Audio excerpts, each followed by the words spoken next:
સી.આર. પાટીલે ગુજરાતના તમામ ધારાસભ્યો અને સાંસદોને દિલ્હી ભોજન માટેનું આમંત્રણ આપ્યું છે। ત્યારે ચર્ચાઈ રહ્યું છે કે સી.આર. પાટીલની ગુજરાત પ્રદેશ પ્રમુખ તરીકેની ટર્મ પૂરી થતા સી.આર. પાટીલે ફેરવેલ પાર્ટીનું આયોજન કરેલું છે। ત્યારે સવાલ એ થઈ રહ્યો છે કે હવે ગુજરાતને ક્યારે મળશે નવા પ્રદેશ પ્રમુખ। નમસ્કાર, હું અમરીન અને તમે જોઈ રહ્યા છો નિર્ભય ન્યૂઝ।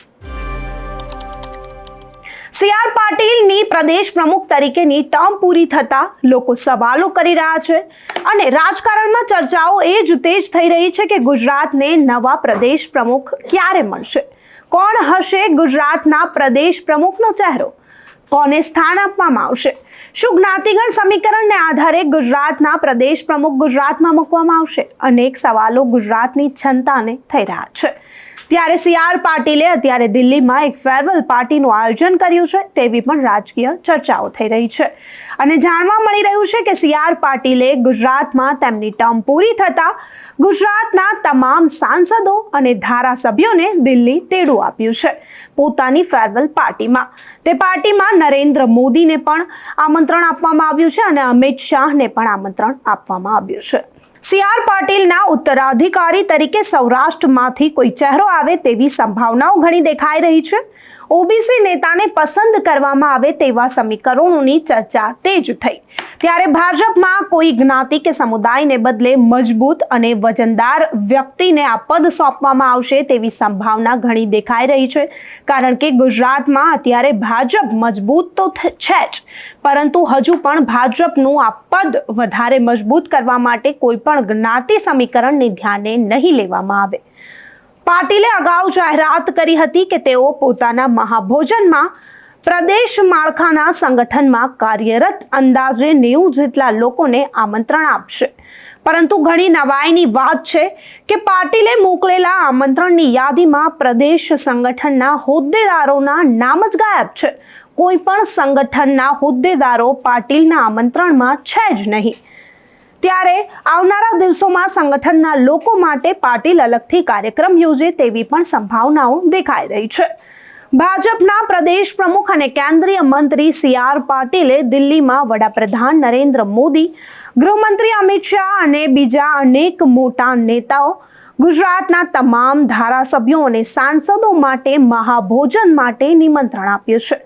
આ આમંત્રણને પાટીલના ફેરવેલની પાર્ટી તરીકે જોવાઈ રહ્યું છે। ત્યારે આ ફેરવેલ પાર્ટીની યજમાની પાટીલે પોતે લીધી છે। બુધવારે સાંજે દિલ્હીમાં પાટીલે પોતાના બંગલે જ એક પાર્ટીનું આયોજન કર્યું છે, જેમાં 5 સ્ટાર કેટરર્સને કોન્ટ્રાક્ટ આપવામાં આવ્યો છે। ગુજરાતના પ્રવાસ વખતે પાટીલે જમણવારની જાહેરાત કરી દીધી હતી। ગુજરાતના પ્રદેશ પ્રમુખ તરીકે પોતાની 3 વર્ષની નિયત ટર્મ પૂરી કર્યા પછી પણ 1.5 વર્ષ કરતાં વધુ સમય માટે પાટીલે આ પદ ભોગવ્યું છે। તેમણે વાવની ચૂંટણી બાદ પણ પોતાની કામગીરી સંતોષ વ્યક્ત કરતા કહ્યું હતું કે હવે તેઓ નિરાતે આ પદ છોડી શકે છે। આવતી ઉત્તરાયણ બાદ ગમે ત્યારે ગુજરાત ભાજપના પ્રદેશ પ્રમુખનું નામ જાહેર થઈ શકે છે। આ ડિસેમ્બર માસના અંતે અથવા જાન્યુઆરીના ઉત્તરાર્ધ દરમિયાન ભાજપના તાલુકા, જિલ્લા અને મહાનગરના માળખાની જાહેરાત પણ થઈ શકે છે। ત્યારે પાટીલની આ પાર્ટીએ ગુજરાતનું રાજકારણ ગરમાવ્યું છે। રાજકારણીઓમાં ચર્ચાઓ તેજ થઈ ગઈ છે કે હવે પાટીલની જગ્યાએ ગુજરાતમાં નવો ચહેરો કોણ।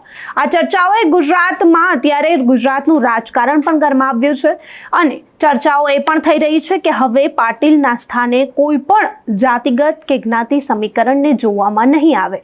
હવે ગુજરાતમાં ભાજપ એક મજબૂત ચહેરો પાટીલના સ્થાને મૂકવા માંગે છે તથા સંગઠનના કોઈ પણ હોદ્દેદારોને પાટીલને જે આ પાર્ટી છે ફેરવેલ પાર્ટી તેમાં આમંત્રણ નથી, પરંતુ પાટીલની આ ફેરવેલ પાર્ટીએ ગુજરાતના રાજકારણીઓમાં કાનાફૂસી પણ શરૂ કરી દીધી છે।